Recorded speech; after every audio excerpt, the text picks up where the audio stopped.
Hello, my name is FG, and I'm playing EU4 Anbennar, and I am going to be doing a Beyond Fong campaign.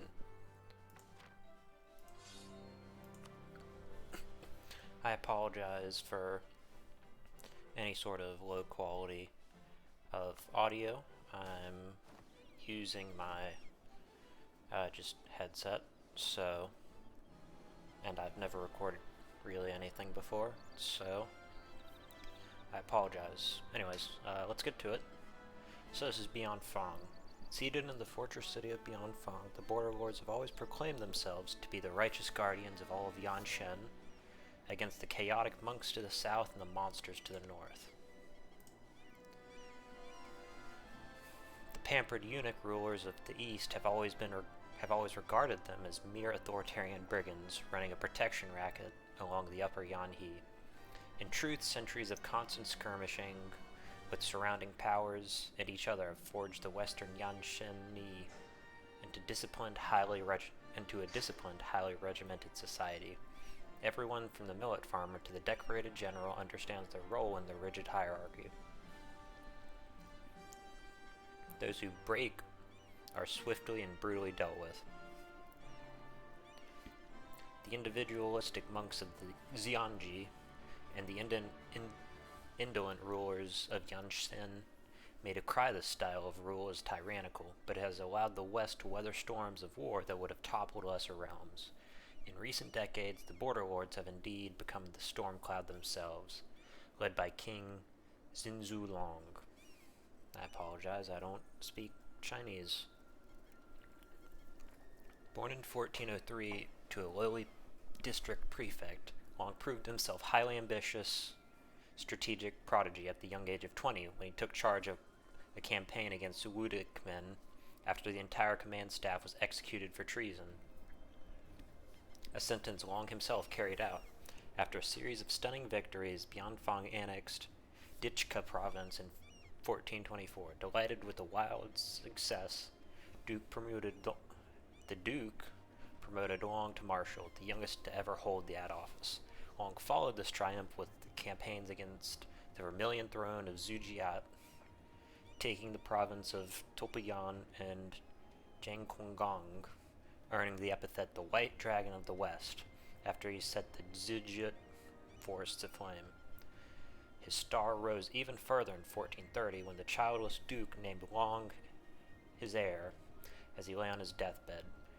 In his coronation address to the assembled marshals of Bianfang, he articulated his vision for the realm. To fulfill its roles as the guardians of Yanshen, Bianfang must follow the example of Haramar and Jaher and unite Yanshen under one banner. One ruler, one law, one land. To allow Yanshan to be divided and misruled by eunuchs or outright conquered by the growing terror of the command was unacceptable. No mere duke could accomplish this. With thunderous applause of the marshal, Zinzu Long proclaimed himself king of Bianfang. He quickly set about this great work with the diplomatic guile and strategic brilliance. Later that year, he propped up the Z dynasty in the Xian Civil War, creating weak opponents out of one strong one. In 1435, after Ashen Skies, he partitioned the city-state of Chazin with the Eternal Court of Jingqi.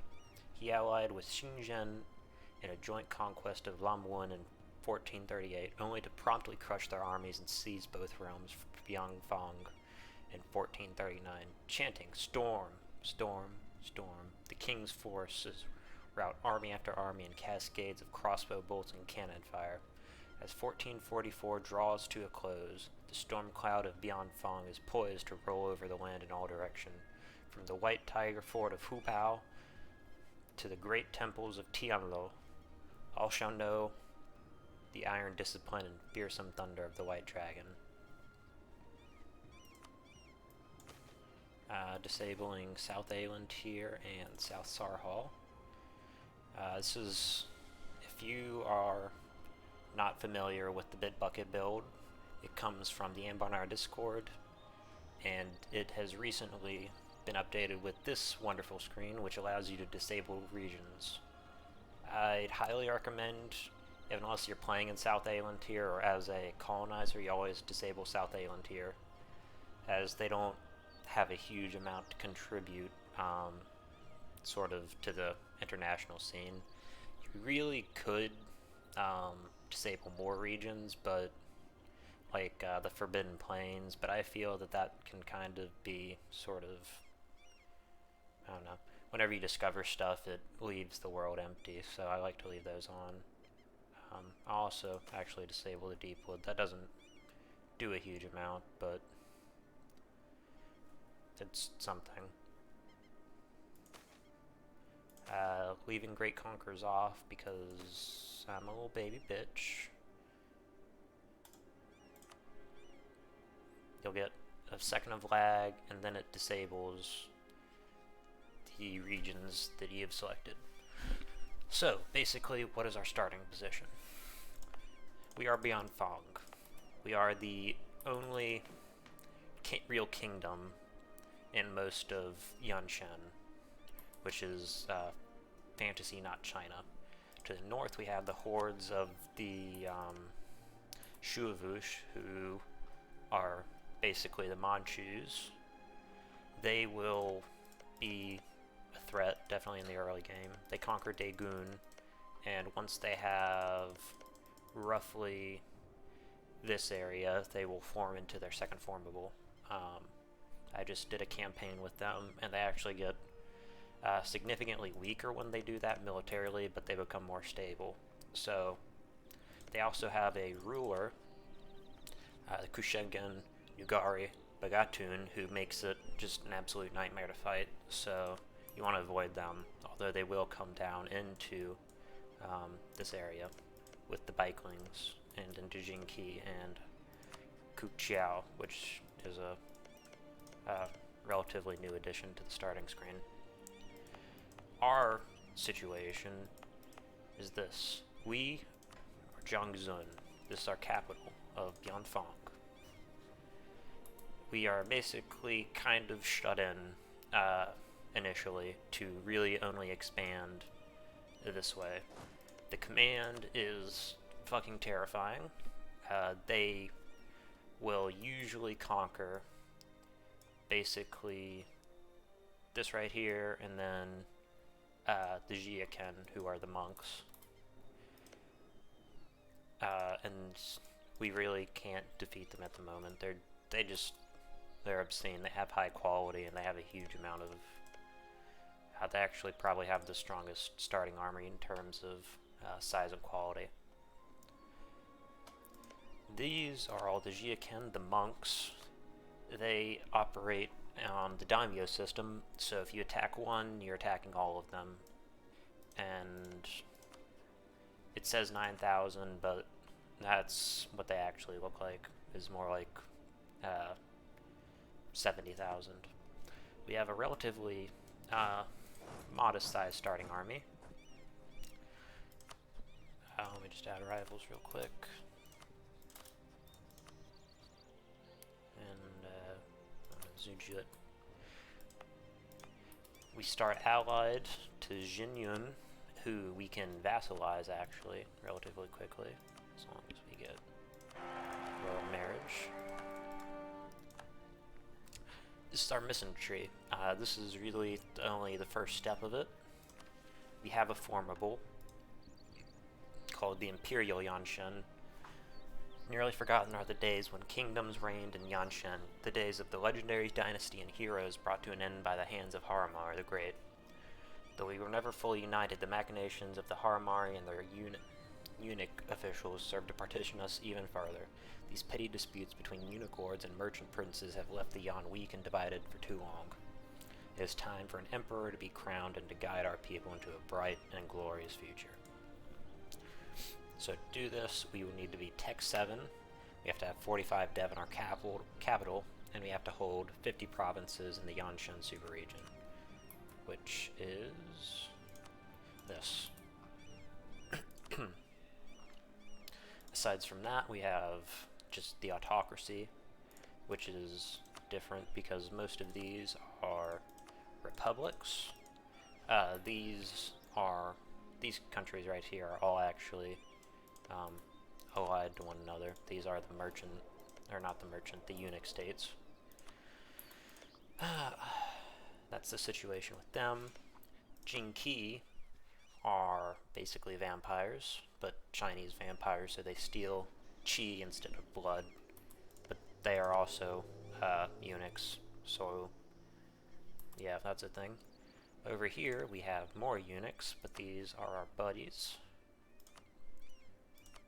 Zunyun, these are a different type of eunuch, opposed to the eunuch overseers, so this is a dynastic administration. To our south we have really the only other kingdom in Yanshen, which is Zujut. Over here we have Feiten, who are the merchant republics. Highly recommend you play as them. They have just I believe they have like the 5th or 6th largest mission tree in the mod, just for these little guys. They are allied with Kohai, and relatively early on, or not Kohai, Luyip is who they're allied to. Relatively early on, we're going to have Jinyun annex these guys. So that is our starting situation. Hubao are also basically another sort of, they're basically like a fortress state who are supposed to keep out the Oni. Oh yeah, I didn't talk about the Oni. The Oni are basically ogres who are, for lack of a better word, like really evil. They basically steal chi. So just like this, they steal chi, and they sort of feast on the great spirits of Hellas. That will become relevant in a while whenever the devs add in the sundering of realms, or spirit tide, whatever they're calling it these days. So yeah, these guys basically destroy the whole continent, kind of, along with the command. So, let's get to, oh yes, finally, one more mechanic.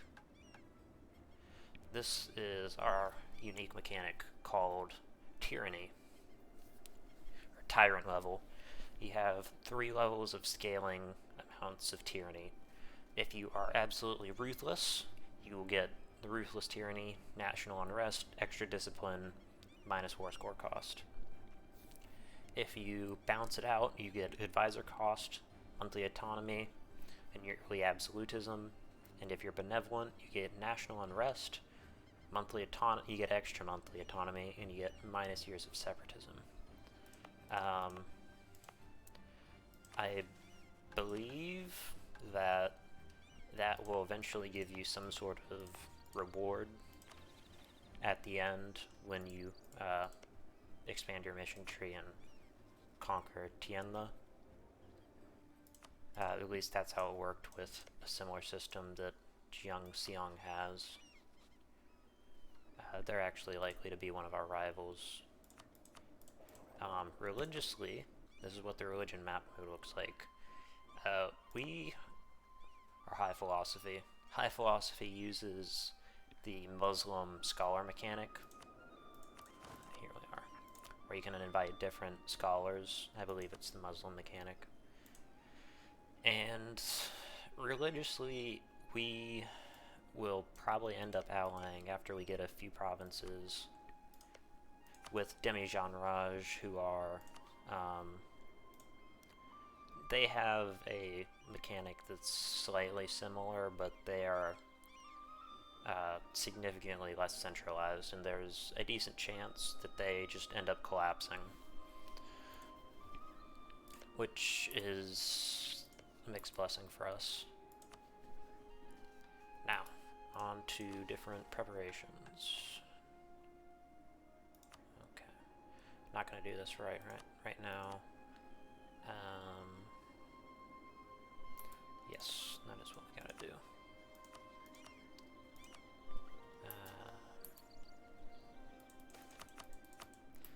Here's our event explaining generally what tyranny does.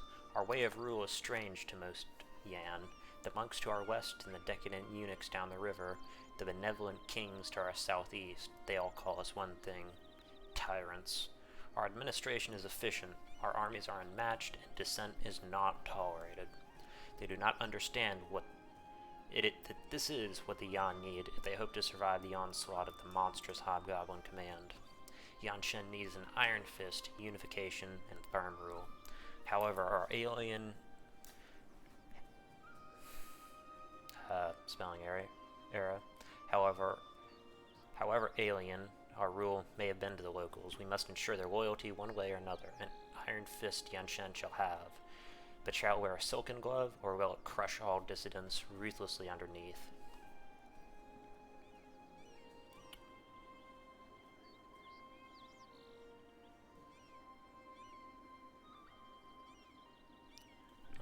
Sorry. Tyrants we may be, but only time will tell how our people will perceive our rule. Okay, so that's probably what we're going to first do. We're going to play on speed 5 for right now. Those are them firing there. They're golden ages. I think they're pulling their load a little bit early, but yeah. Who am I?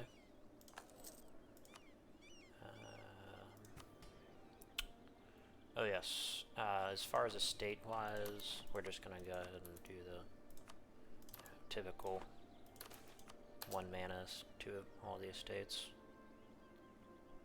I guess we'll go with the nobles. Oh yes, this is also what we get. Basically, this will help us out with the whole religion thing. We won't have to convert anything. So, that's important. I don't really think that you're required to change it, at least for now. And I'll go ahead and start spying on them just to get that out of the way. Alrighty. 21 force limit.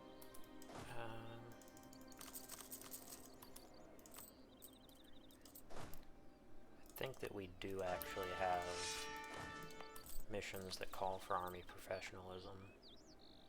Yeah, we do. I have played this tree once before, back when it was, when Howless wasn't added to the Steam build. So I am somewhat familiar with it. So I'll go ahead and start doing that.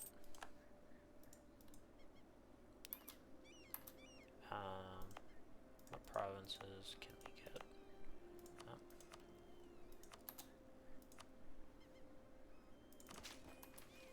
That will be 1. It's another 1. Oh.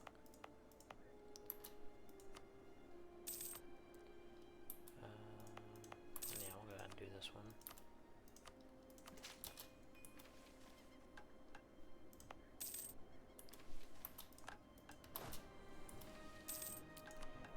I think if we rolled our king into a general, he probably would be pretty good, but I really like his stats, so we're just not going to do that. No, we're not large enough yet.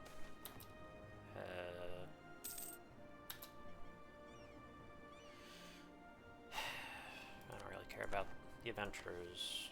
Aren't really super necessary right now.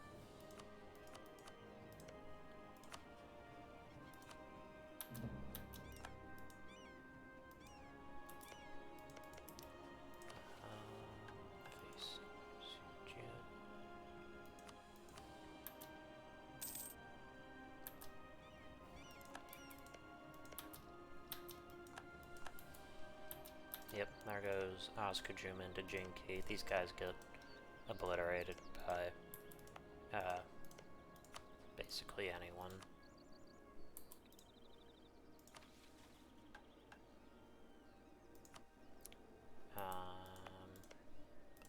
build a spy network on them, I guess.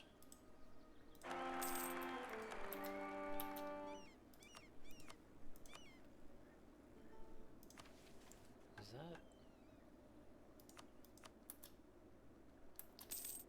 I guess we can.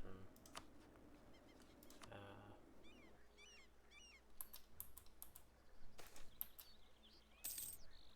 feel like I was supposed to get. These guys were supposed to declare war, but. Yikes. Yeah. That's gonna be a difficult one.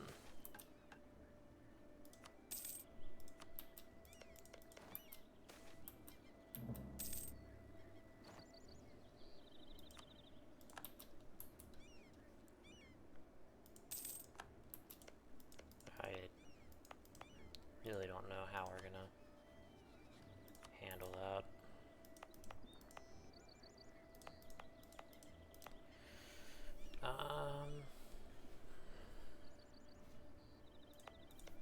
Yeah, so that's one.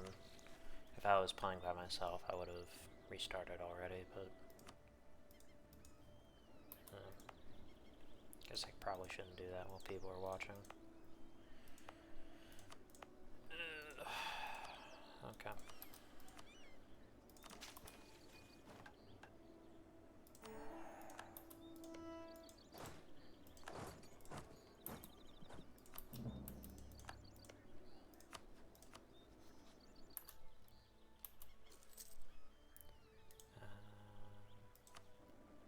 I'll take these guys.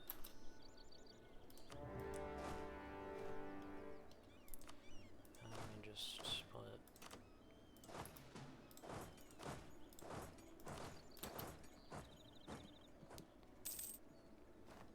Just making sure we get all the provinces, because I really don't want to have to fight Dione, because they're just not fun to fight. They can do tons of attrition, so it's just better to avoid it if possible.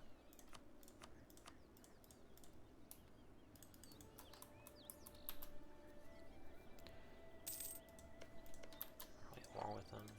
Yeah, we are. I guess we'll just kind of loot this to the ground.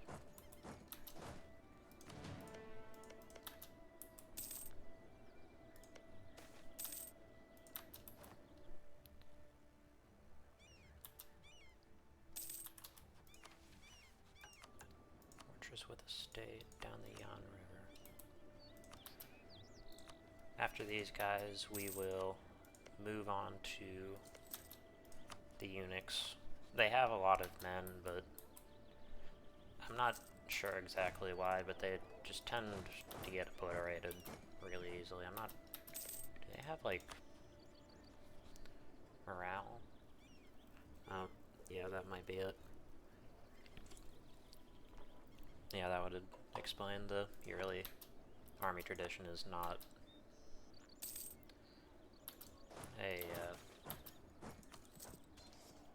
never good. There's the decay of the Lotus Court, which is basically the event that tells you that things are not super great in the Raj. Yeah, the command has started going for these guys first, which makes blessing. It means they're less likely to go into us. So that's something.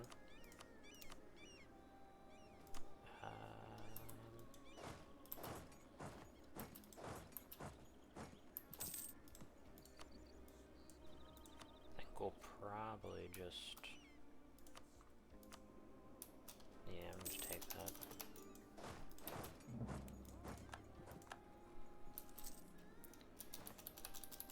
Oh, it's past arrival. Always nice. What is our... I'm gonna wait, actually, to fire that decision, because they can say no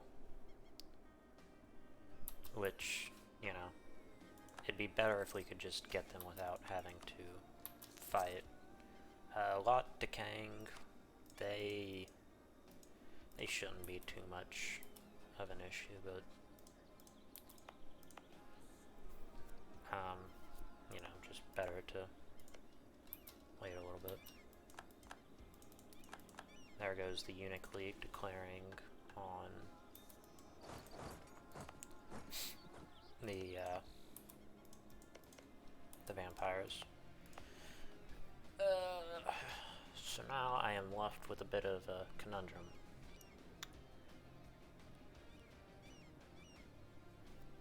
What do? I can build a fort here. I actually think I'm gonna do that instead of doing the Yanshen thing.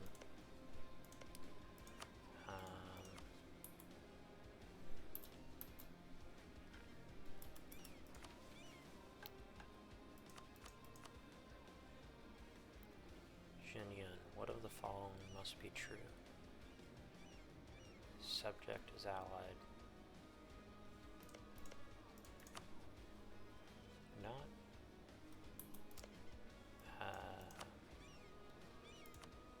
Maybe we were supposed to.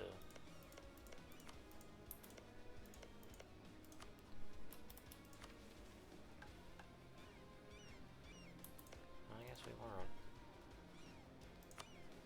Yeah, I'm just gonna go ahead and take these guys off.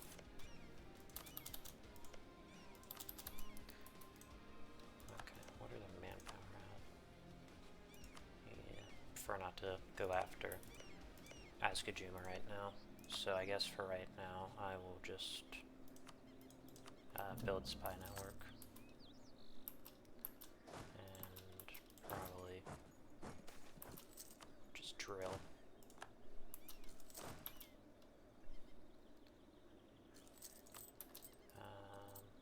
What's all this? So I can turn the forts down. Save a bit of money. I'd really prefer to just drill as long as possible.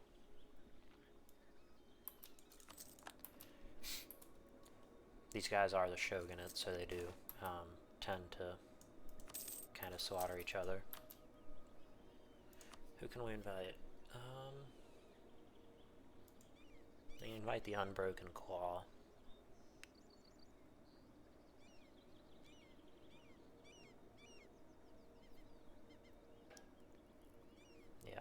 I guess I'll invite them. Oh, forgot to undo this. That's important. Over here too.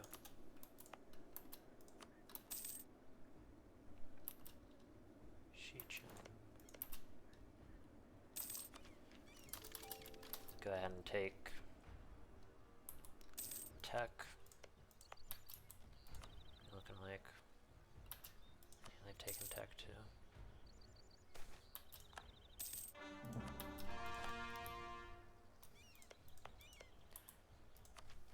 Yep. And now, oh, yeah, forgot to mention that. I'm playing with the Ages Extended mod, I believe. They have a patch specifically for Anbennar. Yeah, these achievements are the reason why the command in Buvari can fire their gold mages so quick. We will eventually probably get most of these. I'm not sure about Humiliate a Rival. Unless I'm like rivaled to... I'll just go ahead and rival Nugan Suari. This is going to be a little bit weird. But we're going to declare on Luoyip with Jinyun.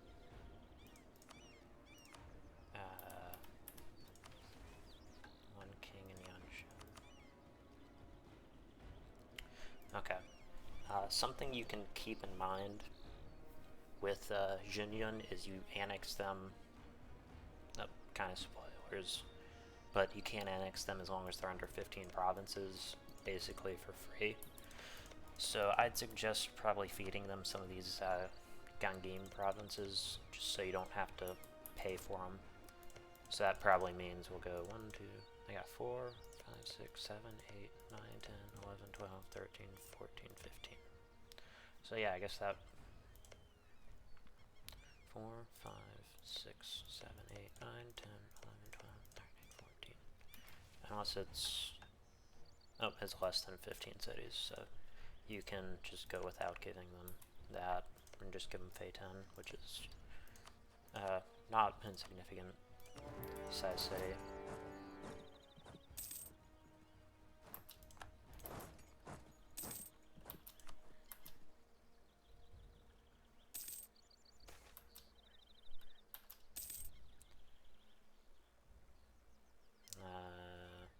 They both already hate us, so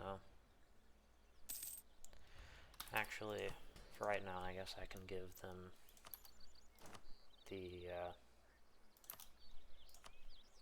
influence for what's it called?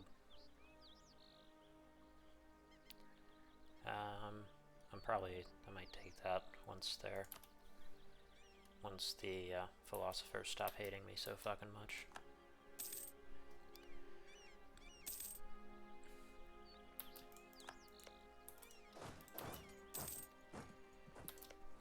All these provinces are mountains, so I want to see if I can avoid attacking into them, at least for the moment.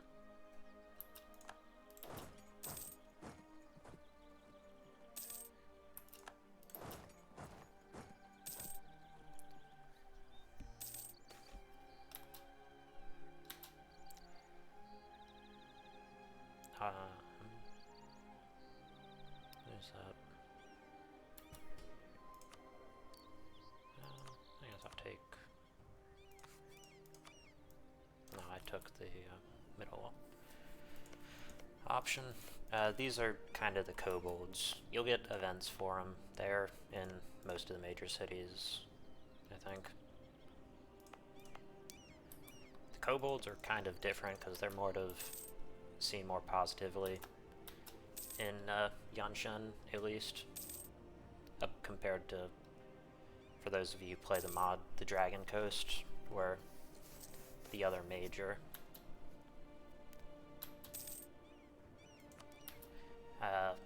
place where they have, I'll go ahead and, for some reason my keyboard isn't working, so that's why I'm not actually pausing. National unrest is pretty good. I guess I'll take that. Yep, there goes a loan.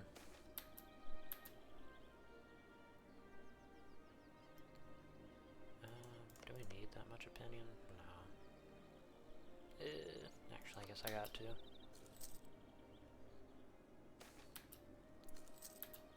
Another good event. Getting kind of lucky with the good events. Surprised I haven't gotten any minus stab ones, just because hee funny. Yeah, I guess I'll give that to him too. And then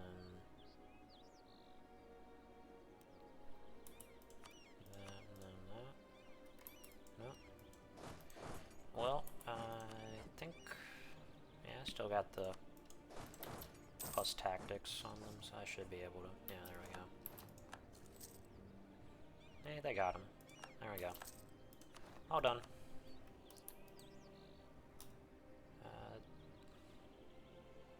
What's that? How much would I get?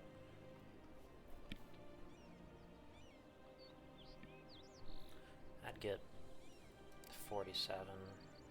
I guess I'll give that to him. There we go. And then we get unification, and they will get an event, and they're now an autonomous vassal. But that won't last for too long.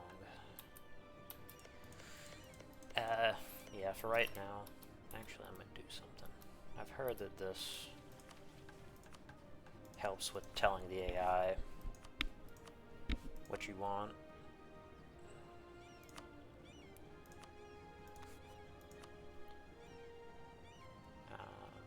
Wait. Oh no, they already have claims in that province, so we're good.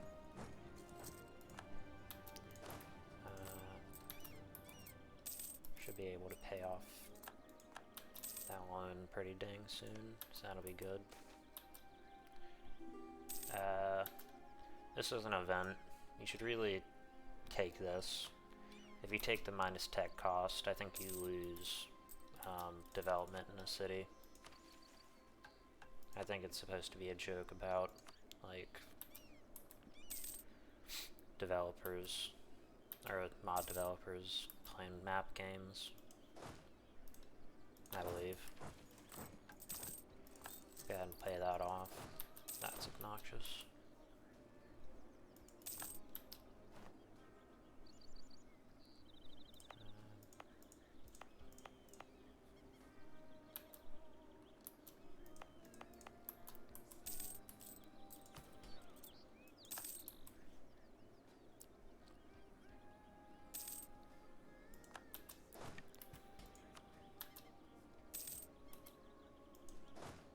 So yeah, we're just gonna wait for a little bit. Ah, there's the bad events. I knew it would become eventually.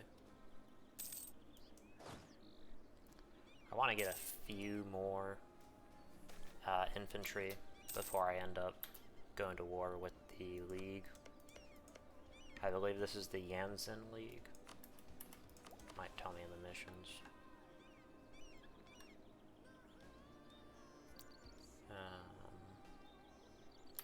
I don't know. But yeah, these guys will basically always be allied to each other. You can like try and break their alliances, but it's kind of pointless. They'll just ally each other at the next point they can.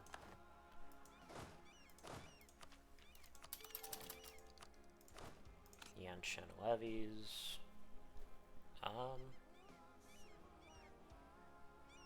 I'm not super sure how the what's it called? How the military works, but I'm pretty sure they say that nations who get, or tech groups that get the fire pip early are better.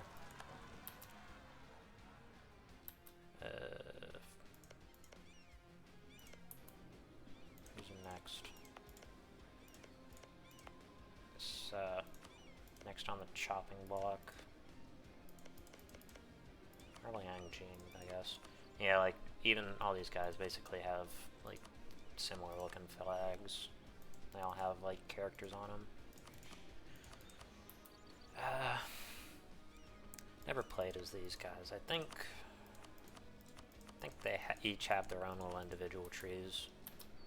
And then they get, just, like, a kind of generic Yanshen formable, which has a kind of mediocre color and not amazing national ideas. I believe we actually get pretty good national ideas.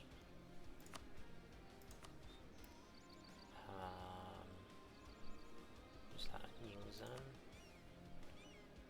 Yeah. What do we got?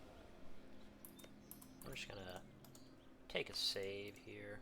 Hopefully I don't have to do anything with it, but we should. We have a unit pip advantage on them, so we should be able to handle them without too much issue. And then we're gonna see if we can't annex. Yep. See what I mean about, I said earlier, about their units being terrible for some reason. I'm not really sure what it is. Like I said I think it might be army tradition, but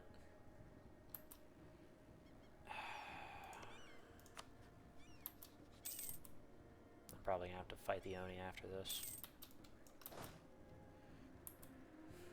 which is annoying.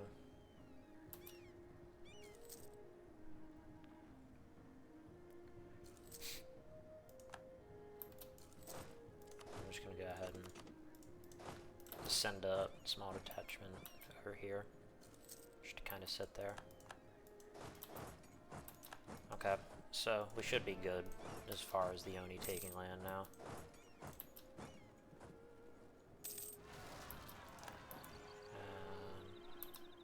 I don't want to fight them right now anyways, so I'm just going to let them go ahead and do that.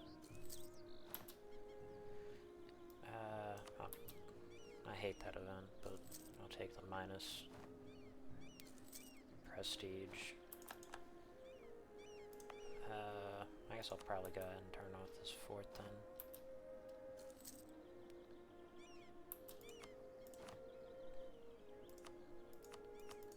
I'd like to really piece all these guys out individually. What do I got claims on? Yeah, I got claims on these. These lands are pretty... These some of the better lands in the 1444 start date. This is one of the most highly developed areas, so I should be able to get Guhe out. More reps. Trade. Yeah, I want that trade. Like I said, sorry for the probably scatterbrained commentary. Ooh, that's amazing.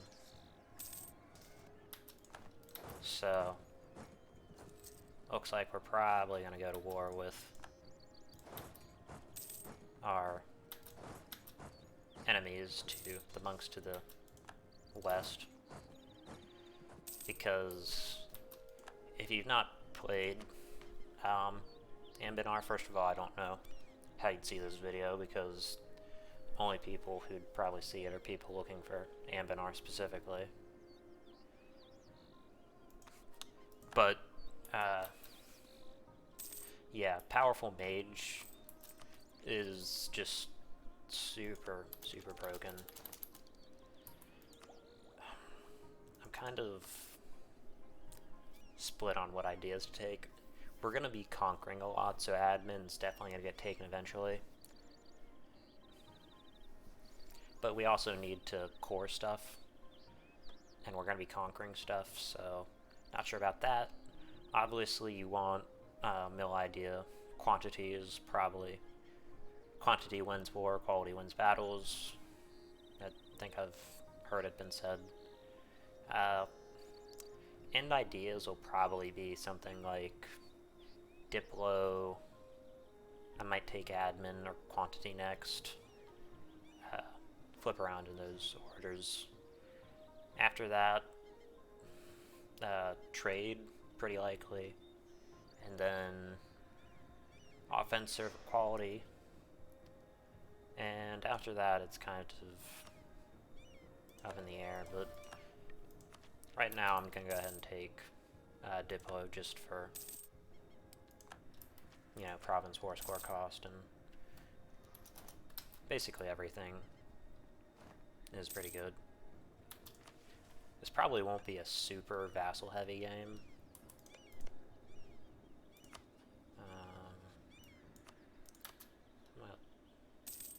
I'm gonna go ahead and just build up. Nah, fuck it.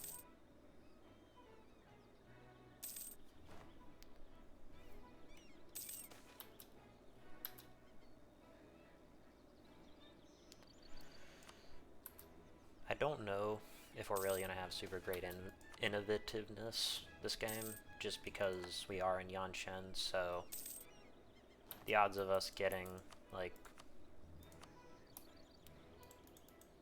actually some, oh. Yeah, I just wanted to do that.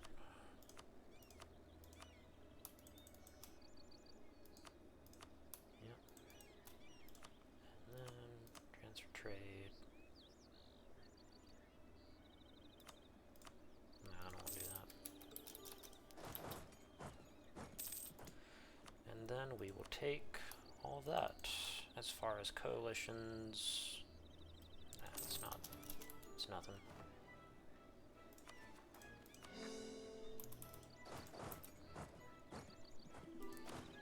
taking tech right there, probably a bad idea. Probably should have waited, but you know, say la vie. I might wait a minute. Yeah, I'm gonna wait till they're done with that war. I don't really want to get a lot to Kongs. I guess we'll probably, not sure who will be next, probably Kohai.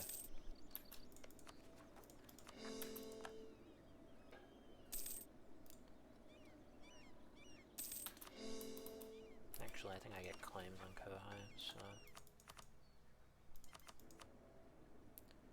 Yeah, I'm gonna take these two from Azkajuma.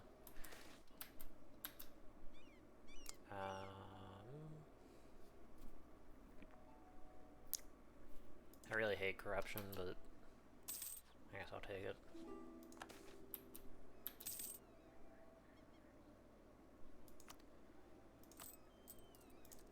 I think we can build some stuff. Yeah, definitely want to build that. Really great return on investment. That'll pay off pretty quickly. As long as Hubao's still in the war, I really don't want to. I probably should have saved money. Oh well. We'll get it eventually. Azkajuma shouldn't attack right now.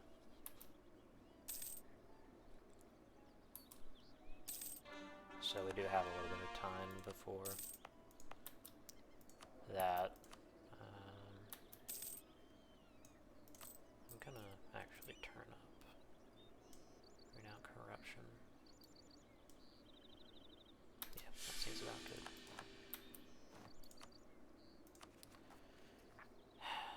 Fuck. Really like that ruler.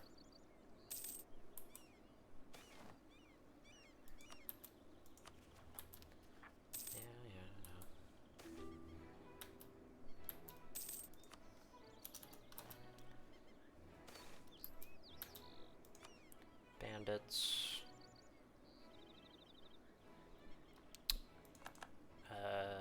That's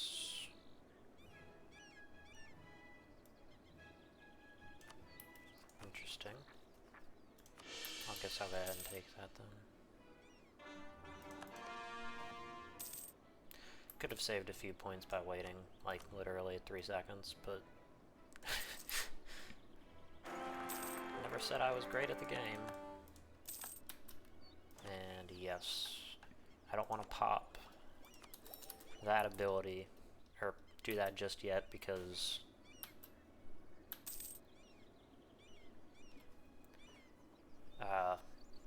the game does have a tendency to just straight up kill your ruler. Okay, this is our succession event that we get. The ship of state sails under its own wind. A new hand on the tiller can only change course so much. Whether commoners view Bianfang's government as tyrannical, benevolent, or something ultimately comes down to the laws of the land and the bureaucratic and judicial apparatus that administers them, and local magistrates who enforce them. Oh, sorry, I gotta answer a text real quick. Alright, there we go. However, the occupants of the Dragon Throne still holds great sway. He can issue proclamations, appoint, dismiss, banish, or execute officials at will, and he can use his supreme authority as he sees fit. The realm anxiously awaits what direction the newly crowned Dragon King Zhangji the Long will steer Bianfang. That said, Dragon King Zhangji, having spent much of his time away from court poring over old texts in the library, appears unlikely to dramatically change character of our government. I'm not sure what influences what actually. Yeah, I'm gonna go ahead and take that. I'm gonna do that anyways. I'm not sure what actually influences that, if it's just random or if it's weighted for, like, maybe it is weighted based on, yeah, I think that might be it, because he has Scholar.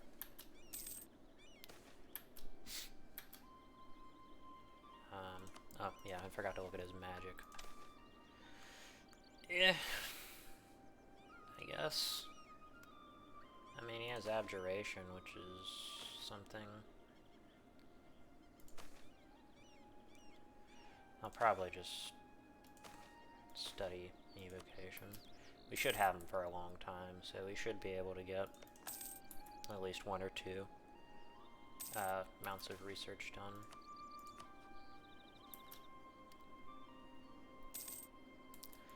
We probably could attack.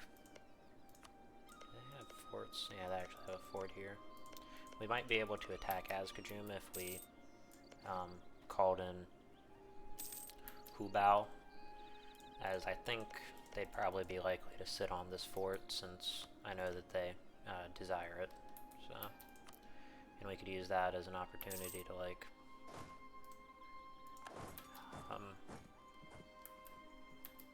sort of get a bonus. What do you call it? Terrain bonus on them. Yeah, terrain bonus sometimes gets, I think, forgotten about by some people. Terrible idea. Oh, did that actually influence? Currently, we're more towards benevolent rule, which I don't really want. I want to be super tyrannical. I think, I'm not 100% sure, but I think Bianfang's supposed to kind of be based on like sort of Three Kingdoms era rulership with sort of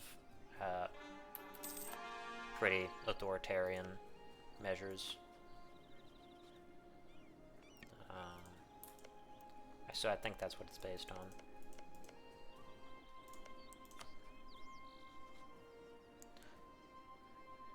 Okay, that's good.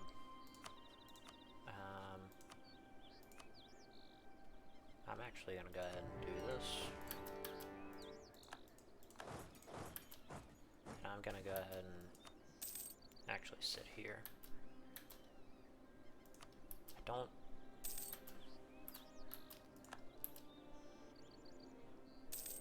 like hitting that button.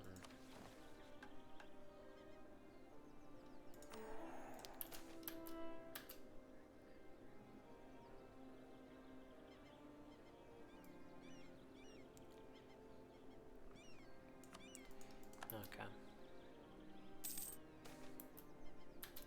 Okay, that's great. As Marshal Jianxi finishes the kowtow, he pushes the ornate sandalwood box towards Dragon King Zhanji Long with a look of triumph. Inside is a scroll addressed to him from Hala of the Noble Stripes dynasty. By the way, these guys are Haramari, so they're the tiger people. Inside is a scroll addressed to him from Hala of the Noble Stripes dynasty, written in sharp, claw-like characters. As in the Dragon's King letter to the command of the Tiger Fort, the Marshal of Hubao heaps praise and accolades upon his counterpart, fellow shield of Yanshen against the monsters and barbarians to the north.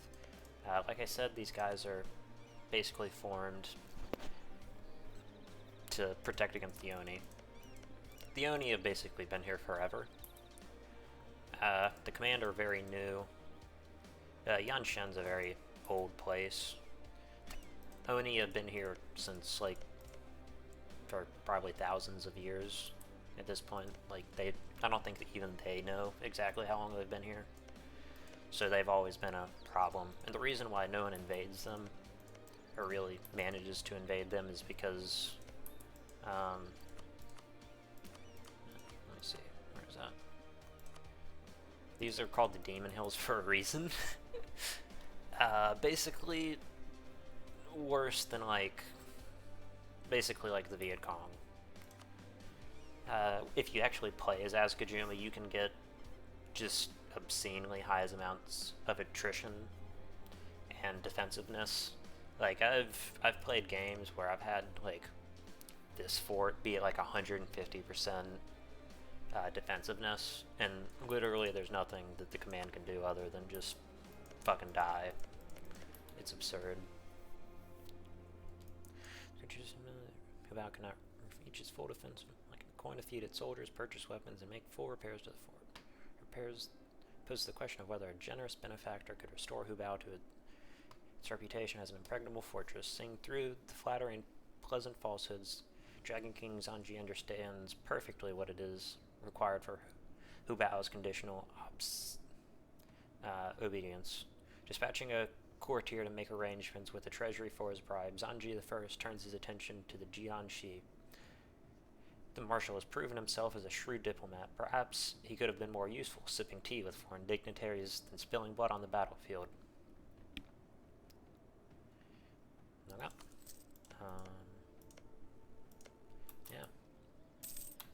I am actually going to go ahead and fire. Yeah.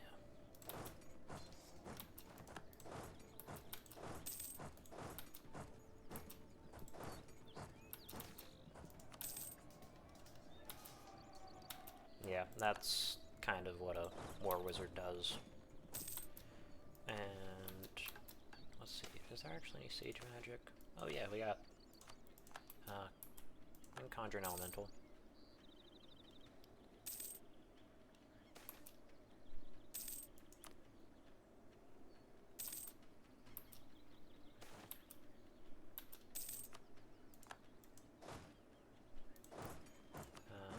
I think I'd basically like to take, really, actually this.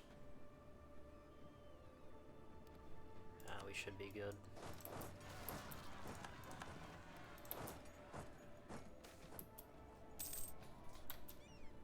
We are a tyrant, so, you know, human experimentation kind of seems pretty on the nose.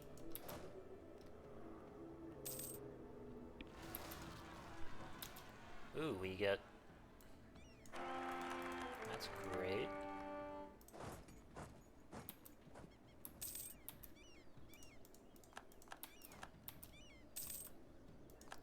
Yeah, we're gonna go ahead and just kill these guys real quick.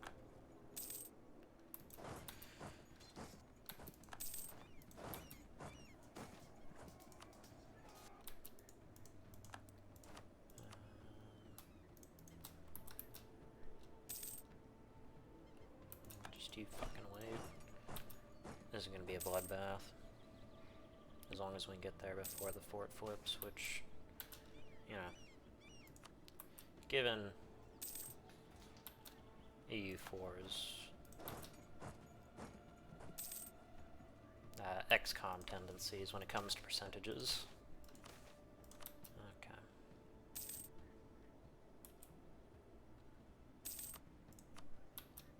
Yeah, I want to go ahead and take all that money.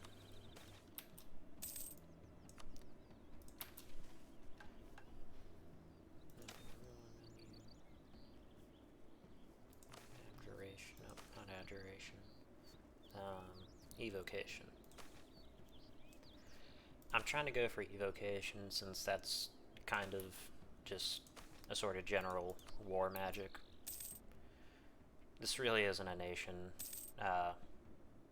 for magic. There's plenty of other, well, not here, but actually, I'm not sure. Bimlau might have some magic stuff.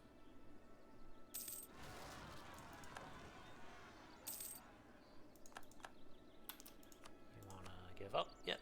Nope.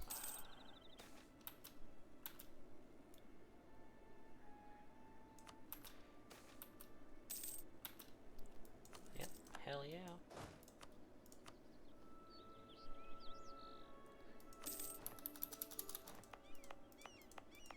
Yep. Bikeling. Yep.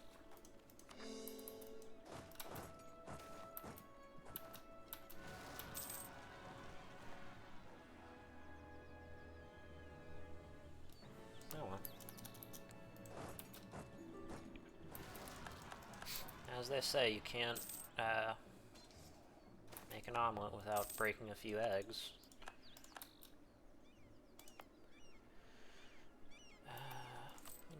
Got any loans? What do we got for disaster-wise?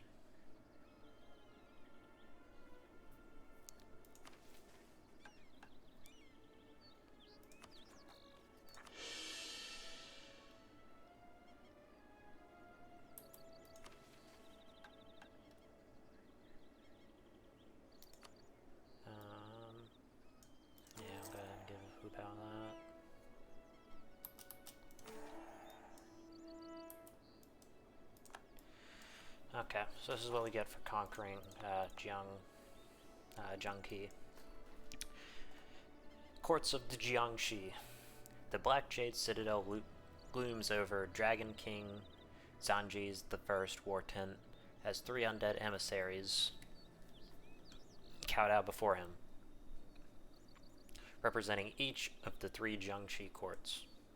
The emissary from Zhuying pushes forward a chest full of books, scrolls, no doubt containing writings no mortal ought to read.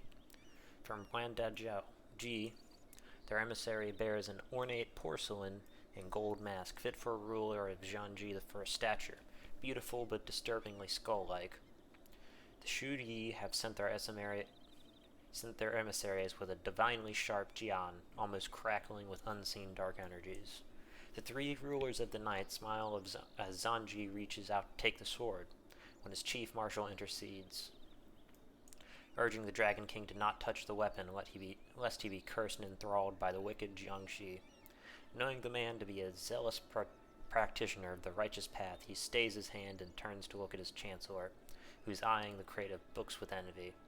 A student of the high philosophy, disinterested in the squabbles between the 2 different paths, he advocates for the Dragon King to extend the same protection and demand the same service of the left-hand path as their righteous cousins. The marshal, on the other hand, had all but demanded that Zhanji the First put them to the sword, destroy the unholy abominations whose emissary lay prostrate before them.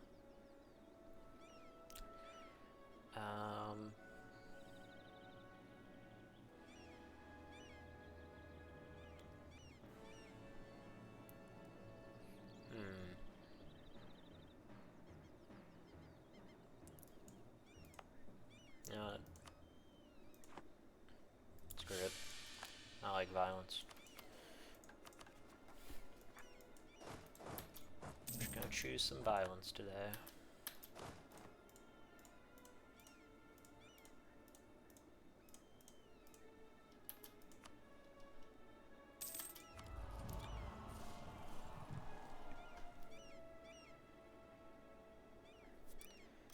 I'm gonna go ahead and take this because what is EU for if not a game to LARP in?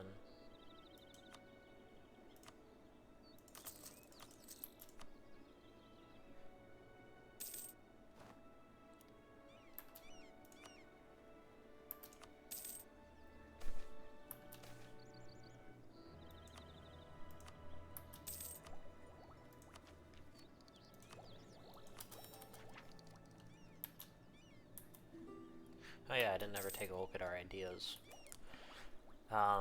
We have pretty mill-focused, conquest-focused ideas. Infantry cost, infantry combatability for our starters, and then discipline for our ender. Army drill gain, core creation cost, caravan power, war score cost reduction, harsh treatment cost, kinda, not relevant for a while. General cost, mil-tech cost, pretty decent. Prestige decay is, and then extra absolutism, which is cool in theory, but I think Deshui gets different ideas, so this is pointless. And yeah, no, that works. You getting an alliance from Tianla, which I'm gonna say no to.